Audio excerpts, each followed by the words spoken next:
السلام علیکم، welcome to my YouTube channel Hafiz Usman. New ویور سے ریکویسٹ ہے پلیز چینل کو لازمی سبسکرائب کر لیں۔ بسم اللہ الرحمن الرحیم۔ تعلق اور عشق کی بات۔ حضرت بلال حبشی مشہور صحابی ہیں جو مسجد نبوی کے ہمیشہ مؤذن رہے۔ شروع میں ایک کافر کے غلام تھے، اسلام لے آئے جس کی وجہ سے آپ کو طرح طرح کی تکلیفیں دی جاتی تھیں۔ امیہ بن خلف جو مسلمانوں کا سخت دشمن تھا، ان کو سخت گرمی میں دوپہر کے وقت تپتی ہوئی ریت پر سیدھا لٹا کر ان کے سینہ پر پتھر کی بڑی چٹان رکھ دیتا تاکہ وہ حرکت نہ کر سکیں، اور کہتا تھا کہ یا اس حال میں مر جائیں اور زندگی چاہیں تو اسلام سے ہٹ جائیں۔ مگر وہ اس حالت میں بھی احد احد کہتے، یعنی معبود ایک ہی ہے۔ رات کو زنجیروں میں باندھ کر کوڑے لگائے جاتے اور اگلے دن ان زخموں کو گرم زمین پر ڈال کر اور زیادہ زخمی کیا جاتا تھا تاکہ بے قرار ہو کر اسلام سے پھر جائیں یا تڑپ تڑپ کر مر جائیں۔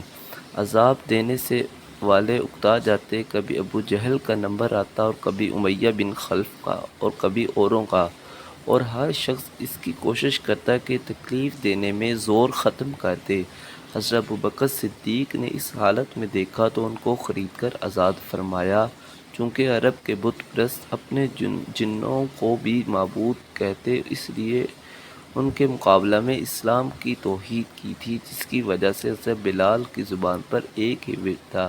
یہ تعلق اور عشق کی بات ہے۔ ہم جھوٹی محبتوں میں دیکھتے ہیں کہ جس سے محبت ہو جاتی ہے اس کا نام لینے میں لطف آتا ہے، بے فائدہ اس کو رٹا جاتا ہے، تو اللہ کی محبت کا کیا کہنا جو دین و دنیا میں دونوں جگہ کام آنے والی ہے۔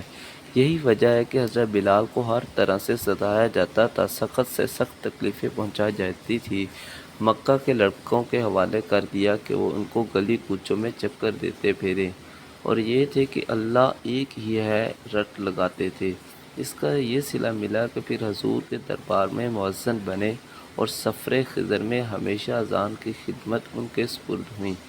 حضور کے وصال کے بعد مدینہ طیبہ میں رہنا اور حضور کی جگہ کو خالی دیکھنا مشکل ہو گیا، اس لیے ارادہ کیا کہ اپنی زندگی کے جو باقی دن ہیں جہاد میں گزار دوں۔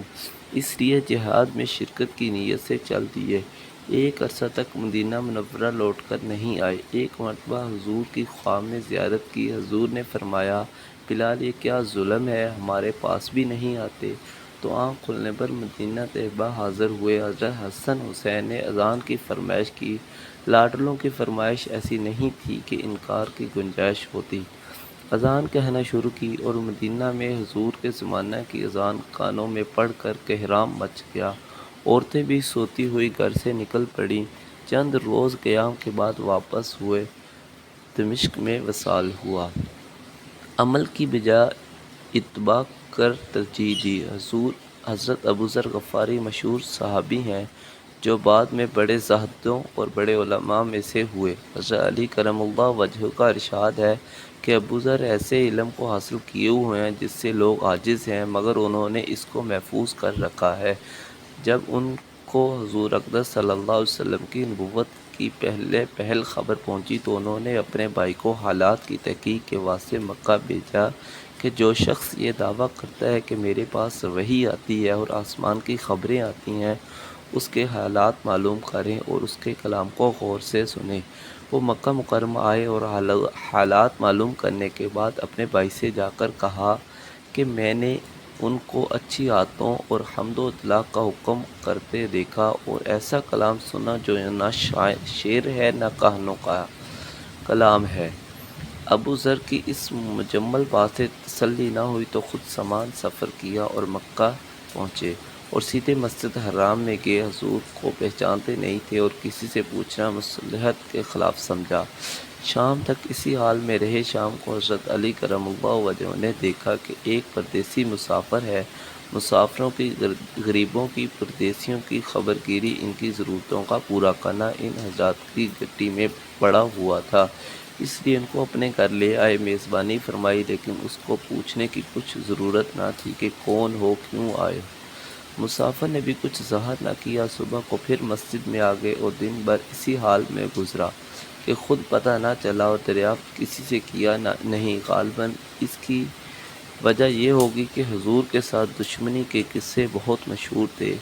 آپ کے ملنے والوں کو ہر طرح کی تکلیفیں دی جاتی تھی۔ ان کو خیال ہوا صحیح حال معلوم نہیں ہوگا اور بدگمانی کی وجہ سے مفت کی تکلیف علیحدہ رہی۔ دوسرے دن شام کو بھی حضرت علی کو خیال ہوا کہ پردیسی مسافر ہے، بظاہر جس غرض کے لیے آیا ہے وہ پوری نہیں ہوئی، اس لیے پھر اپنے گھر لے گئے اور رات کو کھلایا سلایا، مگر پوچھنے کی اس رات بھی نوبت نہ آئی۔ تیسری رات کو پھر یہی صورت آئی تو حضرت علی نے دریافت کیا کہ تم کس کام آئے ہو، کیا غرض ہے؟ تو حضرت ابو ذر نے اول ان کو قسم اور عہد و پیمان دیے اس بات کی کہ وہ صحیح بتائیں، اس کے بعد اپنی غرض بتلائی۔ حضرت علی کرم اللہ وجہہ نے سب بتایا تو وہ ایمان لے آئے۔ نیکی کی بات پھیلانا صدقہ ریاضت۔ اس ویڈیو کو زیادہ سے زیادہ شیئر کریں، اللہ اجر عطا کرے۔ ویڈیو